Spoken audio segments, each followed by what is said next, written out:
Hey everyone, Alex here.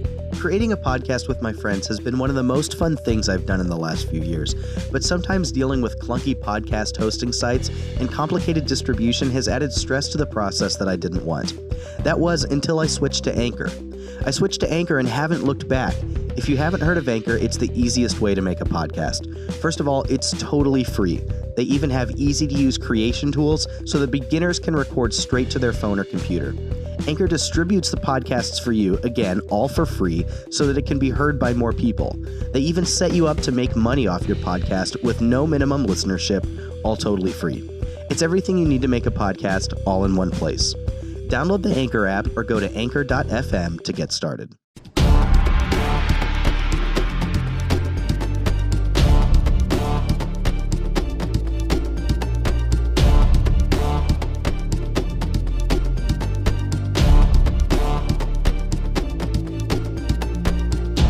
Hey everybody, welcome back to Outwatch, a Survivor Rewatch podcast. We are deep in Survivor Pearl Island Season 7, an incredible television achievement where we are breaking down each episode bit by bit.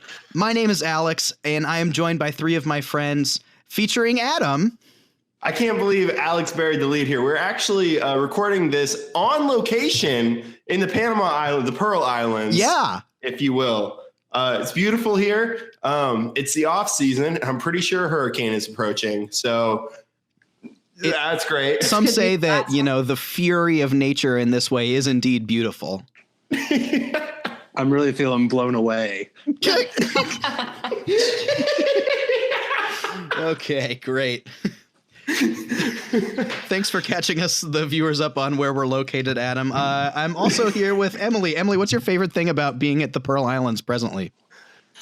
Oh, yes. I love just being here with Adam, who just has all the jokes. He just makes our lives so much brighter. I believe every morning so far I've made something for everybody. What was it that I made for everybody? Today you made me a really beautiful, like, sculpted toad from wood. Yeah.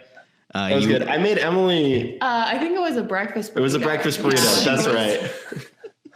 So good. Scott, what did Adam make you this morning? Oh man, I did not get a breakfast burrito. Sad. And I don't think it matters. I don't even think it matters. The only thing that matters was that there was no breakfast burrito. Yep. It fills up my tummy with hugs. Jeez.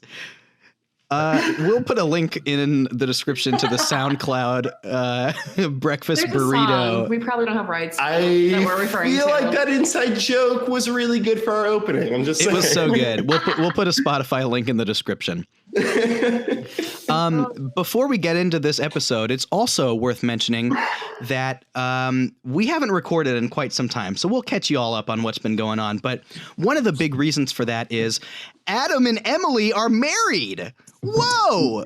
No one saw it coming. Congratulations. Yeah. Thank you. I just want to say on behalf of the whole Outwatch family, I really hope that married life has been good to you thus far. Well, thank you. Yeah, my sound effect didn't work. Hold on. I'm going to do the joke again. I really hope that married life has been good to you thus far. In a sexual way. That's the best use of that soundbite so far. Thank you. I've been planning that one for quite some time. It took you all the months that we weren't recording. Yeah, pretty much. All the months of not recording. Man, that sound effect really failing on me. It makes me want to say. Now I know how Jesus felt. Free SoundCloud software. You know what?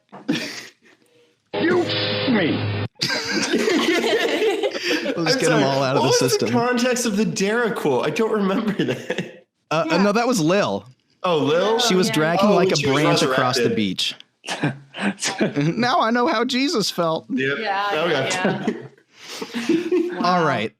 So we are on episode 11 of Survivor Pearl Islands. And it is truly an iconic episode, like a top 5 episode of Survivor maybe ever. And I don't think that's that hot of a take.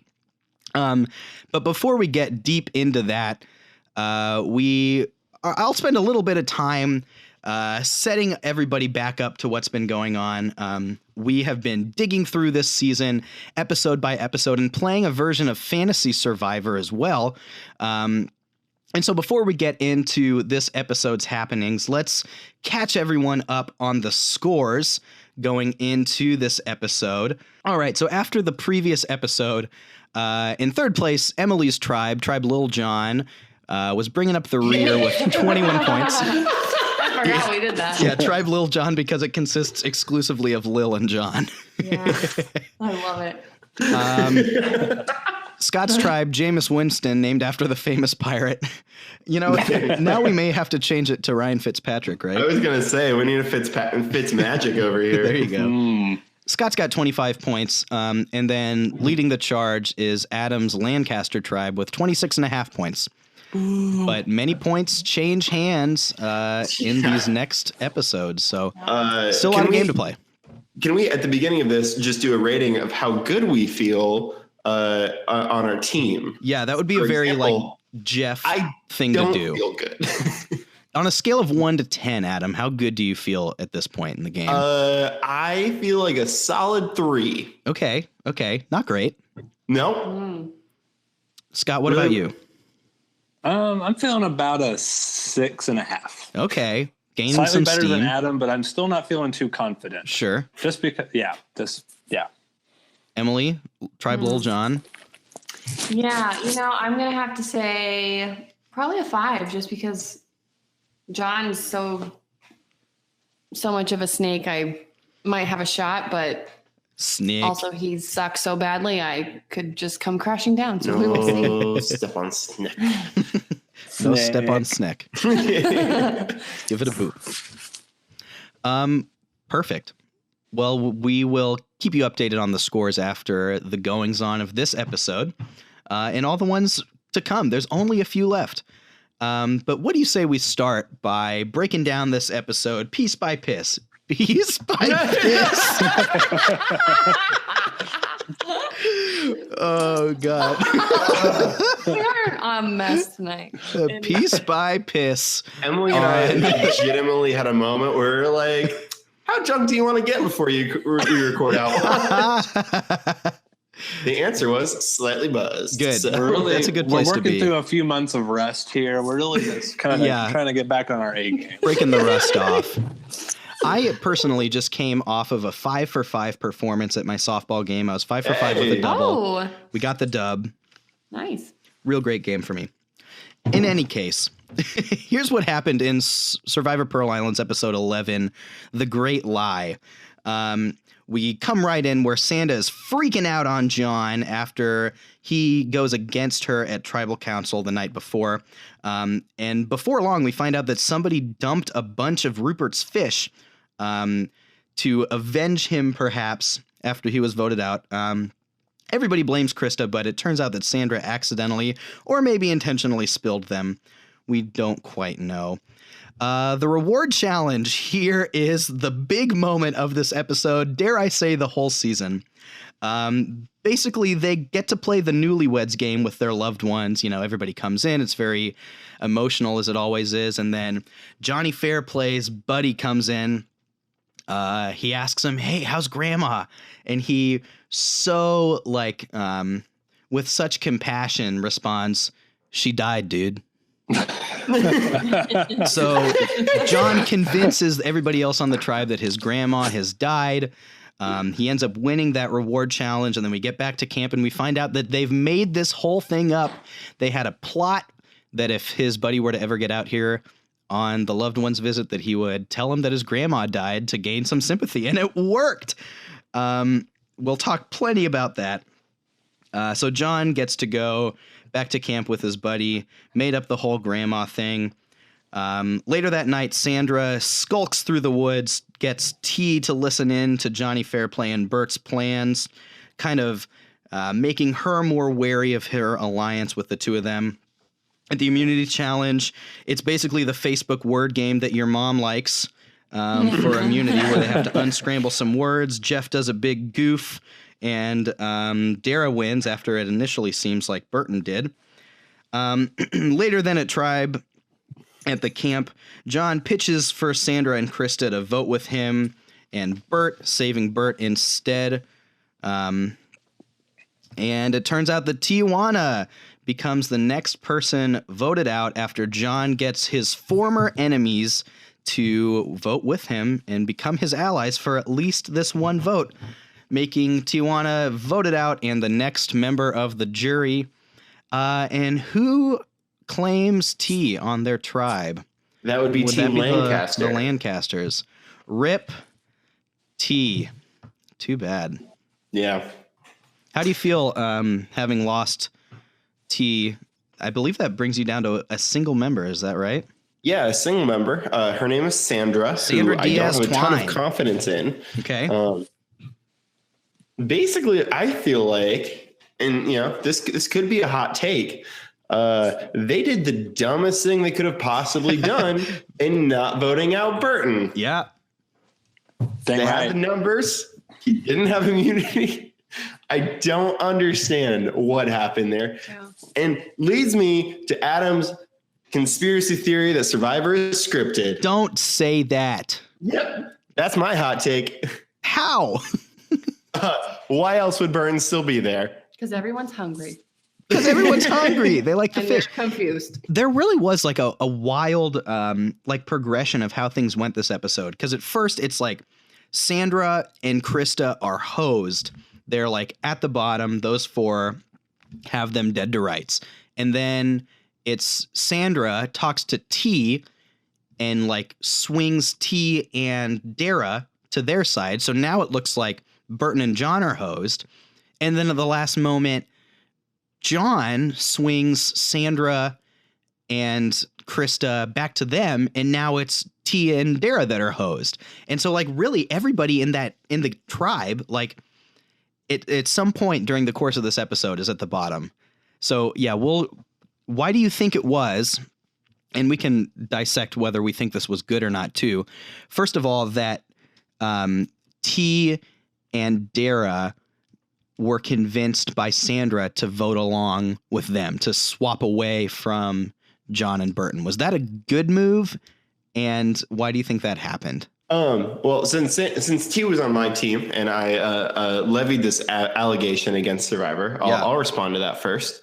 I do not understand why Krista and Sandra bought into John's promise. Because what happened there was John like promised them like, help me save my friend. Like John literally went to them and said, hey, help me save this person that I am far more loyal to than I will ever be to you.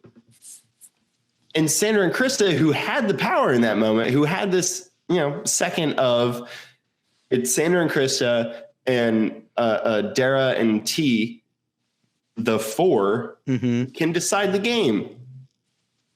And they agreed to hand the power back over to John. I legitimately don't understand the decision. Yeah. And I think it was a bad move. What do you think about the initial move then from T and Dara to swing away from John and Burton to Sandra and Krista? Was that a good move to begin with that then blew up on them because Sandra and Krista made a bad move later? Or was that a bad move to begin with? I think it was a good move because they were moving into a position of power. They went from, we're going to tag along to these two guys who clearly aren't going to choose us over each other. Yeah. Into a position where, well, we could levy this into Lil could be on our side here and we could vote out Sandra and Krista. Dude, I completely forgot that Lil was in this game. Yeah. I feel like everyone when we were does. just talking through that. Whoops. Little John, okay. Yeah. Little John. Yeah, it was. Go ahead. You go ahead. It wasn't that important. Well, I was just gonna kind of fill space too. So. Oh, well, okay. I was gonna agree with it also being a good move because we're getting down to kind of the end of the game. You got to make a move if you're gonna make one, and yeah, I agree. Obviously, the two guys are an alliance. I think anybody could see that. So. For these two girls, you know you're not going to beat them if it comes down to that. So you might as well team up with other people and try and get yourself ahead instead of just floating your way to the end and getting third or fourth. Yeah.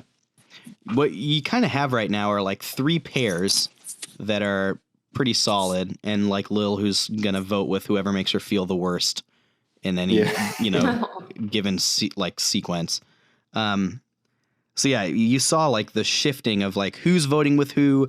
A thing in modern Survivor, like strategy that's talked about a lot, is the idea of voting blocks, where alliances are kind of like downplayed or less important, and what is valued is like, okay, who is like the coalition we're getting to vote in any one particular vote. And like this is almost voting blocky at this point in the game, where it's like you see Krista and Sandra, who are like explicitly enemies with John and Bert, team up with them in this case to complete a vote that they want to do. Now, we can argue whether that is wise for Krista and Sandra to want to do that vote, but that's kind of how it took form. So are you telling me that Stephen Fishback did not invent this? I am telling you that Stephen Fishback just borrowed a move from Sandra and coined it voting blocks. That's cold. It is cold. That's cold. Let's run all the way back to the beginning, and we'll hit these moments as they come along too.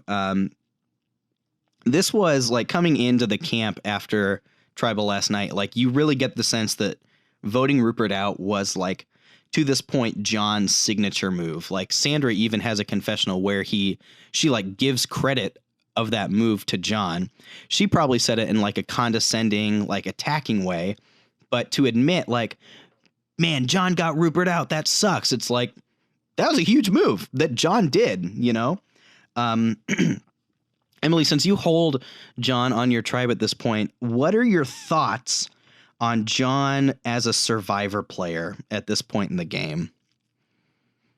Yeah, I think he is definitely trying to be as strategic as possible, more than a lot of the other players.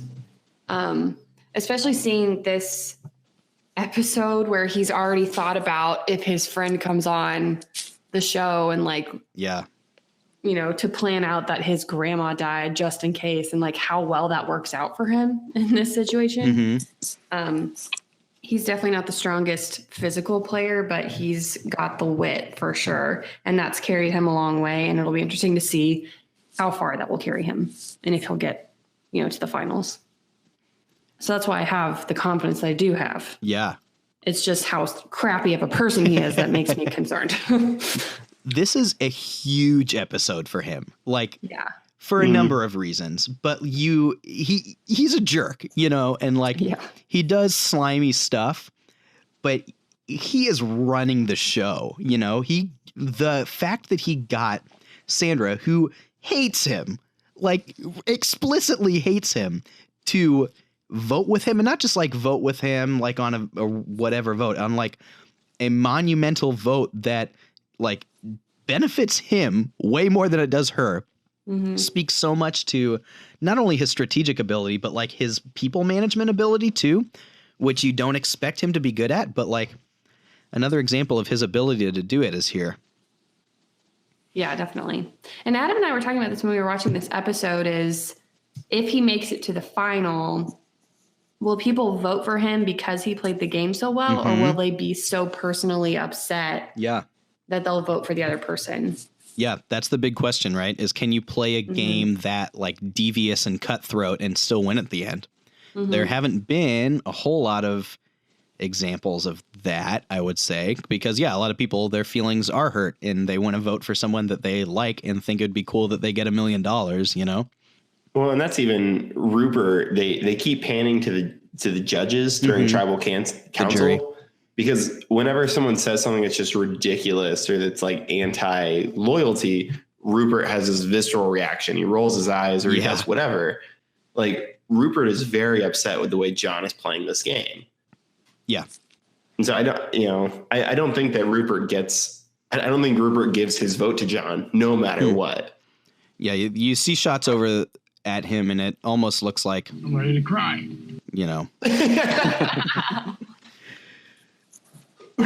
Do we need to talk about dumped Fishgate? I don't really care about dumped Fishgate. Who said yes? We need to talk about it. All right, lead the charge. It wasn't Chris's fault. Yeah, you're right. Anything else? That Sandra was just kind of like. Well, I love that Sandra was like, "Yeah, it was me. It's a little too late to say that though, so we'll just keep blaming Krista." I know. Like, smart on her end though, to not just out herself if everybody else is on that other person. Mm-hmm. Yeah. Mm-hmm. Cool. So let's move on to the iconic reward challenge and aftermath. Jeez. It's seriously iconic, man. Like, I can't overstate how like huge this was. I have a question. So John was like, this is probably the most, like the biggest scandal in Survivor history. Obviously this was recorded a while ago. Would you say this is still the most scandalous thing that's happened? He calls it like the dirtiest move or something like that. Yeah. Like, no. Scott, you probably watched it. It was Game Changers. When Jeff, this is like beyond like game dirty. There is a transgender player. In Survivor Game Changers. His name's Zeke Smith, and like it was so bad. Another player like outed him, like at tribal council and on TV, and like he hadn't necessarily, done that himself in some circles, and so it was pretty shitty. Oh my gosh, yeah. Yeah, that one, I forgot about that. That like transcends the game, and it was like a thing you watched and you're like, oh my God, this is terrible, you know? Yeah. Zeke, for the record, when people tell me to like ask me to like compare my game to a Survivor player, I always answer Zeke Smith because I feel like we would play similar games. But anyway, but within the context of like the game, oh man, I can't think of anything that was at least as like, you know, big and like creative as lying about your grandma dying and having your loved one come in to like verify that. I think that was like probably the biggest, just like purely devious game move, you know, that wasn't like personally mean or attacking against someone. Mm-hmm. It's almost impressive because of how premeditated it was. Oh, yeah. It's like it's like a month or more in advance. Like they had the wherewithal to like plan that out. Yeah. So like initially, this honestly took me back to like 3rd or 4th grade watching this with my parents. Mm-hmm. Like I like watched it. I'm like, oh my gosh, I remember this episode. Yeah, dude. I did the same thing. Yeah. And like, I remember at the time being angry because I feel like I was supposed to be angry about it. But now I'm like, I find myself like, yeah, it's a really crappy thing to do, but I'm almost like you respect it. I'm impressed almost. For sure, dude. That's where I'm at too. Is like, I don't know. It's a game, and like it maybe isn't the coolest thing to do, but it is really cool. Like it was next level thinking. Well, I love watching Jeff react to this too, because I mean, I wondered about that too. The whole comment about like, didn't you get our letter? Like Jeff has to be sitting there going like, no, I wrote a letter. This isn't like, this can't be real. Like Jeff has to be sitting there thinking that, and he just has to, you know, be as impartial, let the game play out as it does. Yeah, I was struggling to try and read Jeff because I was trying to do that too, to figure out if in that moment he knew what was going on or not. Because surely Survivor would tell him if he actually had a death in the family, right? Yeah, like there was an example of, I think it was Game Changers too. A player, like his son, like ended up having an accident and like in critical condition or whatever, and they told him about it, and he like left the game, you know. So I would imagine that if someone, like if his grandma had truly died, they probably would have told him. But also, this is like really early Survivor, so you don't really know, I guess. Yeah. Right. And you almost want to be like, you almost want to get on the other players for not like realizing it. But again, like it's never happened before. Like this is the early Survivor, like you said. So how would you know? And he sold it, dude. Oh, he did. Yeah. It was masterful. Really So Yeah, like, I don't know. I don't think we can talk about this enough. I don't know how much there is more to say about it, but like, it's just such an iconic moment. Like when you think about Survivor, the things you think about for like a casual person who's just familiar with Survivor, like very basically, is like the naked guy that walked around and won season 1, and like the guy who lied about his grandma and the guy who fell in the fire, you know? Right. Those are like the things. And Rupert. Always Rupert. Yeah. Rupert forever. So it was great. It was super compelling TV.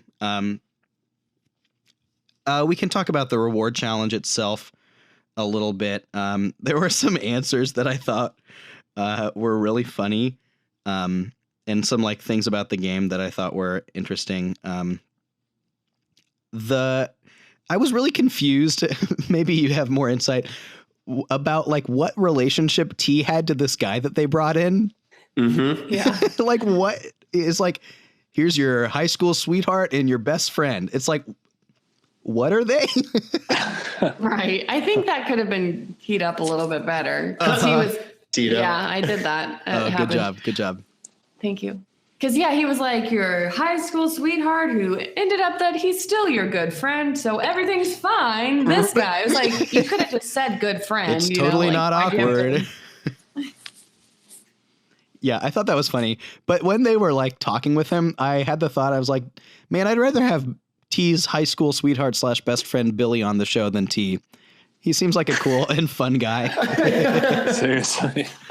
When he like jumped off the wall, the plank, and he was like, "My condolences, man." I was like, "Oh, this guy's cool." He cannonballed off. Yeah, I think so. He totally can. Yeah. I thought too, it was worth like, they don't really do these sort of challenges anymore where it's like, if you get this thing right, you can choose who to target, because like, I think they're pretty fundamentally flawed, and you get that. There was one time where like Krista got something right and they're like, all right, who do you want to get? And she's like, I don't know, Burton. It's like, that's a pretty clear indication that this isn't the most compelling thing, where it's like, it doesn't really matter, does it? You know? Yeah. Yeah. Well, it's also like, I don't know. It's just weird. Like, what's your strategy here? Like, Right. I hope no one gets my loved one. Like, there's just no strategy that you can employ, really. You're right. Yeah. I think for Krista too, it was like, everyone hates me because they think I dumped the fish. So I'll be as neutral as possible. Right. Well, and then they don't spend. So John wins, obviously, with his friend because he's a sociopath. And then they go back to the camp, and everyone else has to go to this random ass island. Yeah, right. Like we don't spend any time on that island. Like they like cut open a coconut. It's like, oh, that's a bad coconut. Yeah. And they're like, not a good situation. And then next day we're back on island. Yeah. Like, what? I guess happened? nothing happened there, you know? They just sat around for the rest of the day. Right. Like they Talked about tried how to build a sad they shelter. were about Like, what happened? John's grandma. Yeah. There was also, and can we talk about the, one of the questions was like, what's your favorite meal or whatever? And Dara's like boyfriend or fiance or whatever. Did you catch this? His answer was cornbread and milk. Yes. What even is that? That's a thing. It's a thing. They eat it in Old Yeller. Cornbread and My milk? grandpa loved it. Yeah. You just crumble up cornbread in milk. No. It's like cereal before cereal was good. Are you serious? I just thought it was like It's a a thing. Wonka cornbread and a glass of milk. Well, That's no, so south. it's like milk in a bowl, and you Yeah. crumble up the Are cornbread. you freaking kidding me? No. That's Have so you ever dumb. have you ever seen Old Yeller? No. Okay, never mind. I don't know any other movie that puts it in there. But yeah, I don't know if it's that a makes thing. it better or worse. It's like a really southern thing. It doesn't guess. like Well, she's and from also, Mississippi. I mean, it's a southern thing, but like my great grandpa would eat that because he grew up in the Great Depression. Right. So like that's what you ate. Okay, well It's a thing. Yeah.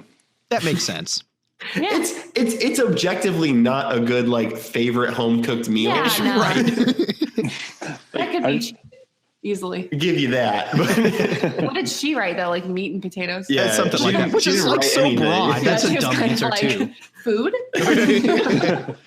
A square Simple meal. match. A square like, meal. Match. She was like, we're going to have a talk about some stuff. I don't think they got a single question right.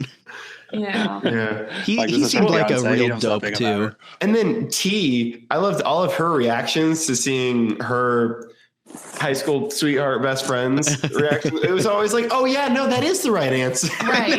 Yeah. You know me better than I know myself. Yeah. Her food one. What did she write for her food one? She wrote that she liked something. I don't remember. It was like steak or I don't know, whatever. Yeah. And then he was like, oh, it's your grandma's mac and cheese. And she's like, oh yeah, I do love that. It's like, who? But who? Like, who knows who? Or she was like, my nickname is Tia, and he was like, Marissa. She's like, oh, you're right. Yeah, I guess people do call me that, huh? I would love to really quickly play our own version of this game. Oh, I was hoping this would happen. I think naturally, Adam and Emily, you can be a team, and then Scott and I will be a team as well.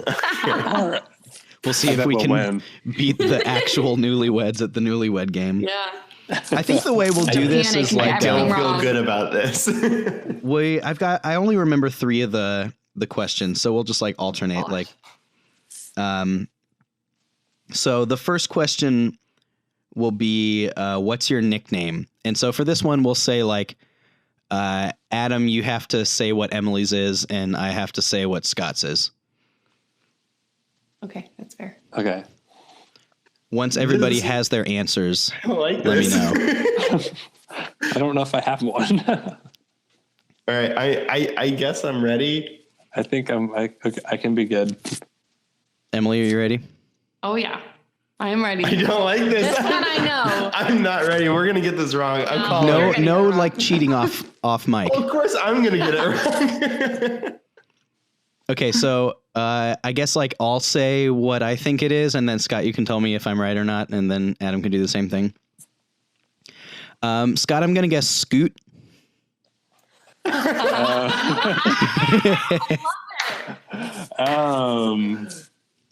not what I said. I don't really have any nicknames. Yeah, but if you would have wrritten something down, is that what you would have written down?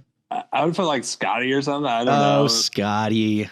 But Scoot makes way more sense. Well, I'm wrong because you would have written Scotty and I would have written Scoot. So no points. Adam, what's your guess? Emily's nickname is Snelson. Oh, that is one of my nicknames. I have like a trillion nicknames. If you would have written something down, what would you have written? Memes. Yeah, see, no, that's the thing. Like, I was sitting here going, like, are we going to go by her parents' nicknames for her or Maddie's nickname for her? Yeah. Who is my best friend for the listeners out there? Yeah. We'll get her on the show. Don't worry, guys. Yeah, when one of us has like, one of you have like watched a season that we're going to do sometime, maybe we'll have Maddie sub in for them. Yeah. Yeah. Okay, so we're 0 for 2. Now we'll swap it. Yeah, that was good. Okay, this one is favorite meal. Okay. So Scott, you have to guess mine, and Emily, you have to guess Adam's. Okay. Oh no. I do. I have a guess. I know what mine is. Okay, I'm gonna take a stab. All right, let's have Emily go first this time. Okay. Adam's favorite meal is ground nut. Is that correct? Yeah, that's correct. Uh-huh. Is what? Ground nut. It's a West African dish. It's a family thing. Yeah. He makes a giant pot of it and eats it for days and days. I remember when you would make that. It's delicious. Yep. Hey, you guys got a point. Good job. Crushed it. Newlyweds. You're welcome, Adam. Hashtag save the Datamus. Okay, Gooch. In a sexual way. Yes. Lay it on me, Scott. All right. So we haven't lived together for a pretty good long time. Sure. So forgive me. I went with like a Taco Bell Gordita Crunch.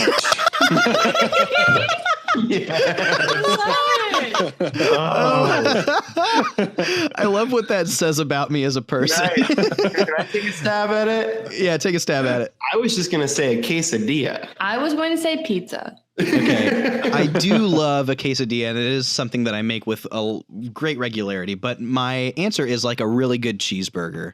I don't think anything beats just like a really dang good cheeseburger. But the Are you a fact that you fan said of a the Taco cheesy Bell gordita Gordita crunch, Crunch, though? it is my favorite thing on the Taco Bell menu. So if that was the Okay. question, you would have been correct. Okay, real quick. Has fast food reviews seen the McDonald's glazed chicken tenders? What? No. Yeah, I passed the McDonald's today, and the sign said, "Try our glazed chicken tenders." Oh, hard pass. I will not unless I'm doing it for the hashtag content. Okay. Emily and Adam, you have 1 point. We have 0. The next question is, if you could have any job in the world, what would it be? So we'll go back to the first rotation. So I'll guess for Scott and Adam will guess for Emily. I think I've got mine. Okay. Man, this is hard because I have to guess what you would write down. That is the game. Man, this is Do you guys want to go first? Yeah, you guys go first. Yeah, this it's time. your turn. How about that? Okay. Shaw. Are you good, Scott? Lay it on me. I'm gonna guess like the physical trainer for the Indiana Pacers. Ooh, that'd be a good job. That's not what I said. I said like a sports analyst. I think I'd really cool. be a sports analyst. Yeah. But being the physical therapist for the Indiana Pacers would be pretty dope. Yeah. If they are listening, Kevin Pritchard, if you're listening. At Kevin Pritchard. Bummer. Oh well. This podcast is a great job application for that. Yeah, right. I'm sure he's a big Survivor fan. Yeah. All right. I will call the shot now. I'm going to say that Emily definitely didn't write this down, but this is her dream job. Emily would love to do PR for the zoo. Oh, that actually I was thinking about because we just talked about it. Yeah, it was either that or if I could get paid to read Harry Potter, I would do that. That would be number one. But yeah, the zoo's zoos are controversial, but the Indianapolis Zoo is very cute. They have a lot of cute events, and to be able to write for those cute events would be very fun. So what would you have written down? Oh, honestly, I was blanking. I was panicking. The zoo popped in my mind. Harry Potter popped in my mind. I talked about. No, I'll give you half a point. How about that? I would love to do communications for a nonprofit that I cared about a lot, and the zoo would count. There you go. Do you remember any of the other questions in this challenge? These were the only ones I could remember. There was one that was like favorite music genre. Music. You're right. That's so different. Oh my gosh, time out. No, before we continue this part of the conversation, Dara is dating an early aughts dreamboat. I called it. Wait, what? That was my call.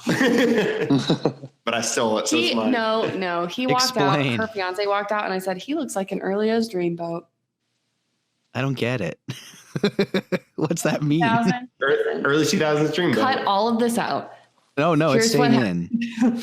He walked out. He's wearing this big button down. He's got spiky hair. He's probably wearing some thick tennis shoes. I know what you mean. So he's just got like and he just looks like he could be part of the Backstreet Boys. Yeah. I see what you're saying. I thought you were insinuating that like they had gotten like they are no longer together and she's dating like someone who was relevant in the early 2000s or something. Nah. No. We're saying her boyfriend at the time, presumably she married, because you lock that down. Oh, for sure. You get an early aughts dreamboat, you'd lock that down. Yeah, and Chris was dating a dude who looked like Corey from Boy Meets World. Yeah, dude, he totally does. Wow. Didn't think about that until now. Oh, I'm sorry. They were engaged. I think we can go ahead and say that you guys have won. Congratulations. I'm glad that you guys are a little bit more intimate than we get to be newlyweds. Yes. Good work. High five. You know what? I can get loud too. What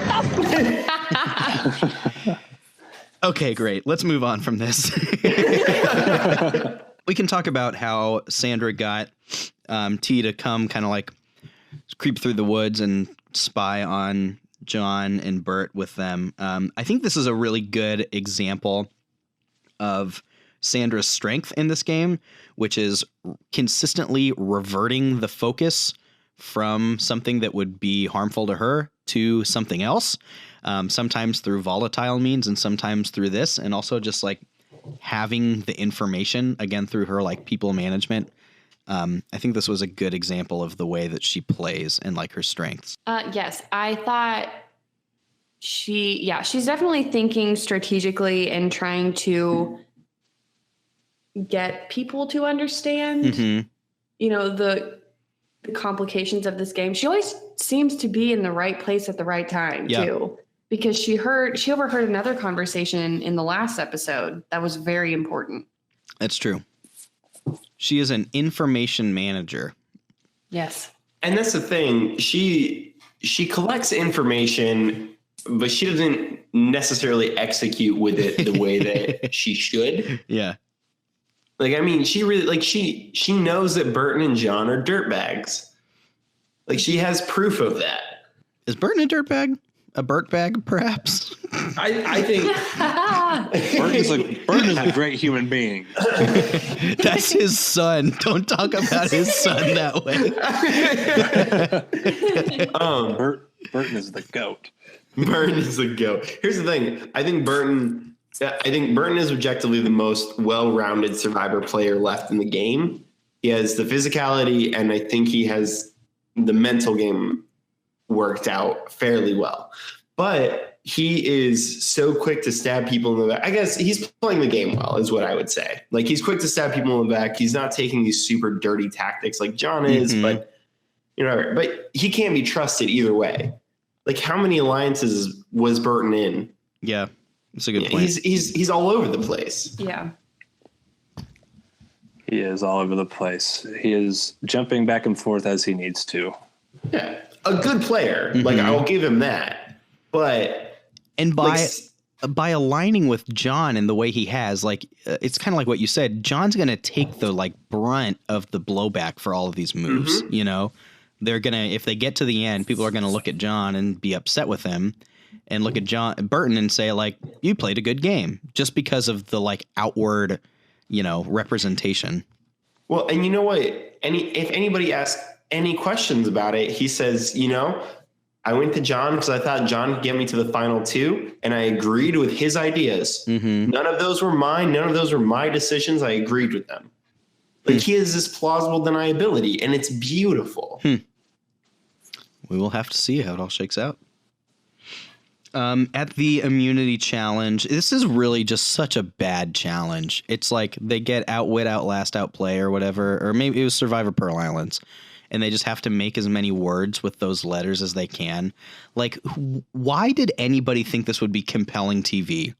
It's like, okay, it ends up with a montage of people like shuffling letters around, and then we find out who had the most. There's like no build, like nothing engaging about it. It was a really bad challenge. And then like Jeff, is like, Burton wins immunity. They start walking it back, and he's like, wait, hold on. You guys seeing what I'm seeing? Yeah, liaison. You spelled it wrong, so you're out. Let's try the shit again. It's like, what is this? My note at the end of this was, Burton wins a terrible idea for a challenge until we find out Jeff can't spell, and they try it again, so Dara is the real winner. Whatever. I just don't care. Like, this was so bad. Yeah, I have thoughts. Give me the thoughts. Give me the tea, Scott.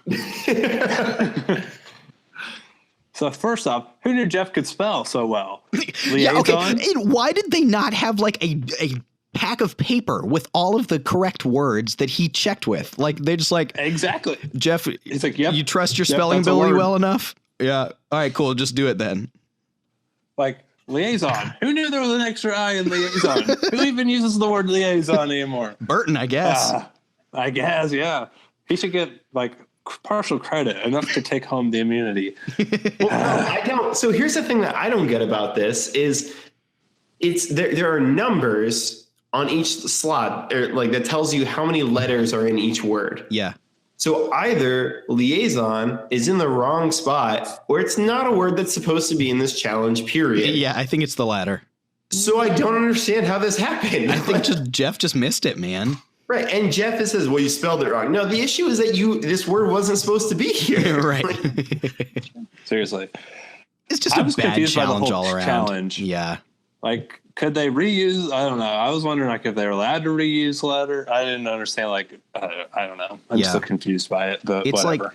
Like my mom has this app that she plays, you know, where they give you the words and you have to make as many other words out of them as you can. Right. Yeah. Whatever. Yeah, it was really bad. Immunity challenges have increased in their goodness over the years. So, and it's like we couldn't. The other thing that Emily kept pointing out, we couldn't see the words. Right. So even when he was like, "You see that? You spelled that wrong. What did you spell wrong?" Right. Like we have no idea.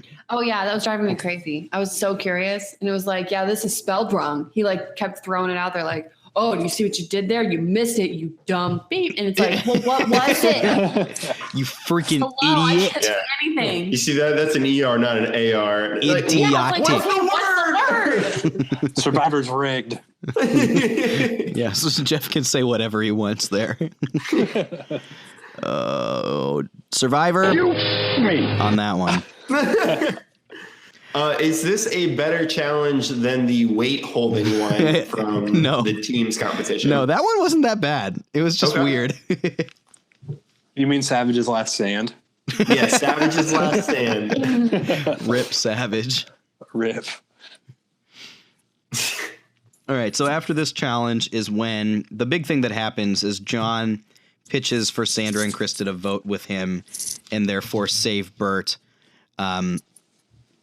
We've talked about it a lot already, but could you make a case? We've made plenty of cases for why they should not have joined with them for this vote. What's the case for them to vote alongside with John and Bert? You demonstrate to Dara that Burton and John can't be trusted. Like what you've done is you've demonstrated that Burton and John are going to go out of order to save themselves, and they don't care about you. Sure. In their alliance. Yeah.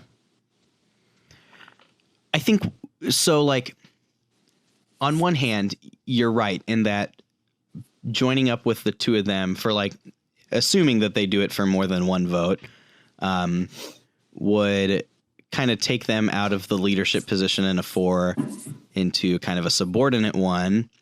But on the other hand, they maybe have the perception that they would have a better shot at beating John and or Burton at the end because of those kind of like big backstabbing moves they've made. I don't know if that's a correct perception or not, but there's a potential defense of that move is the looking towards the end and sitting next to one of those two rather than maybe a Dara or a T, although I can't imagine that they would be compelling people to win the game either. I was going to say, then you have to make the argument that you as Dara or T played a good game. Right. I don't know. It was really weird and unexpected. And I don't know. I think maybe, yeah, I think it was a good like insight into like the conversations and stuff in the game too, and with like even the transparency that like Sandra had, where she was being completely honest, where it's like, John, dude, it is so hard for me to trust you at this point. Mm-hmm. She didn't like completely shut him down, but she was like, I really have a hard time doing this, you know. John also says that he will swear on his grandma, which I guess helped them think that he was for real. I want to say the only time I've ever heard anyone talking about swearing on X is on the television show Survivor. Like, has anyone else ever come across a real world place where they're like, someone's trying to convince someone of something and it's like, I swear on my kids that I'm going to do this? I can't say that I have. Yeah, me neither. But that was such a cringy moment too, by the way, for me. Yeah. Like, she's totally just not dead. Yeah. I did that multiple times. It was so obvious. Yeah. He was just milking that situation for all it was worth. Was just saying like over and over, I swear on my grandma's grave. It's like, really? I can't, you just think these people are so dumb and you just suck so bad. Yeah. Well, it did kind of work. And it did. Yeah, that's the thing, though. I mean, it definitely worked. I bet every person there was so upset like when they were watching it back at Oh home. man, yeah. Oh yeah. Yeah, I can't imagine if I like was out there, totally bought this, like gave him sympathy, and then, 6 months later I watch it on TV and he's like, hey, screw you guys, suckers. Yeah, I would be furious, I think. Yeah. No. It was almost like watching a cartoon when he was back at the camp with his buddy. They were like, did you see their faces? It was just like, it's like you've scripted this. Gotti. Part. Oh, Hashtag Adam, Survivor scripted. Yeah, Adam just looked at me. Stop and I think that. It's not even at all. credibility to his conspiracy theory. Gosh. We're going to get taken off the air. Come at me, CBS. I also want to mention the misspelling of Tawana's name. Oh, yeah. By one of those votes, it was spelled Tyujana. What? In all fairness, that was Lil, and she's maybe never met a black person. Yeah. He's from Cincinnati. That can't be true. Yeah, that's true. No, my favorite was the happy birthdays. Yeah, all of them were happy birthday. Is that going to soften the blow? She was kind of like smiling when it was happening. Did you notice That's that? my thing. He was like, oh, it's his happy birthday. That's so nice. Yeah. They wasted their votes to say happy birthday to me. What was that? Yeah, that was weird. And like there was thankfully Burton said something about it in the voting confessional. Otherwise it would just be out of nowhere. It's like, why is everyone telling her happy birthday? Yeah. Like, sorry, it's your birthday tomorrow. It literally came up. It came up in that confessional. It came up in your birthday's tomorrow. Whoa. Like, oh, okay. Cool. Why aren't you milking that? Yeah. Keep me on. I want to be on in my birthday. Yeah, I think that this really does cement, we've talked about it already, but how great of a strategic game John is playing, and that he pretty much, like, objectively, he is playing the best strategic game of Survivor right now. If he just wasn't such a jerk, he would be like a clear front runner. But because he is, it's tough to say at this point. Anything else from this episode that you guys want to talk about before we get into our fantasy statistics? Just that it was a really good episode. And it really did. Good. It took me back to, being a little kid watching it with my parents and stuff. This truly is an iconic episode, and it was a good one. Truly iconic. Yeah, that's about it. Yeah. One of the GOAT moments. Yeah.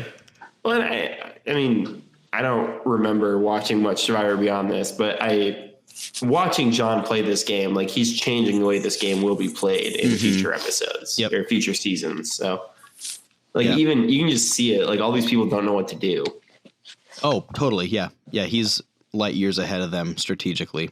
If only he wasn't such a jerk, he would be a very complete player. Right. I bet John would do really well on Big Brother. You think? Well, the strategic part, right. He would have to definitely tone down his Johnness, but right?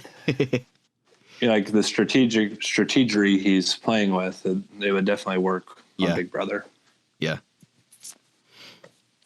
Cool. All right, so let's get into our scores. Team Lil John, you got 2 points from John for. Nice. 2 points for winning reward, voting correctly, and surviving. Yay. Got a point from Lil for voting correctly and surviving. Adam, you got a point from Sandra for voting correctly and surviving. Nothing from T because she did neither.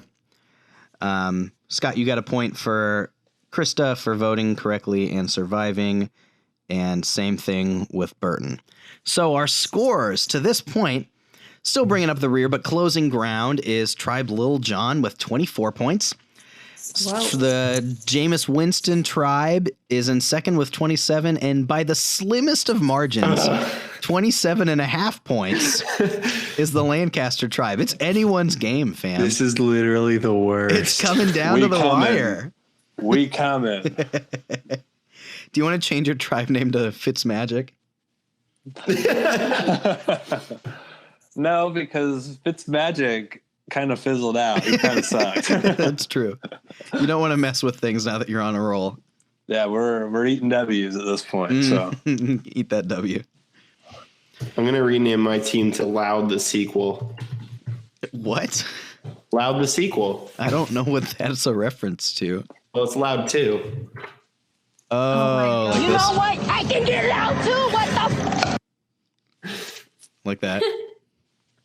Okay, cool. Can we also need to acknowledge that Dara is sitting undrafted. I know. And winning immunities. Regret. Like, geez. She would be getting some major points for someone's team, even though she's getting major non-screen time in this freaking show. Retweet if you cry. Every time. What's the term? I learned the term. Purple edit? Yeah. I'm ready to cry. Yep, she's an extreme purple edit.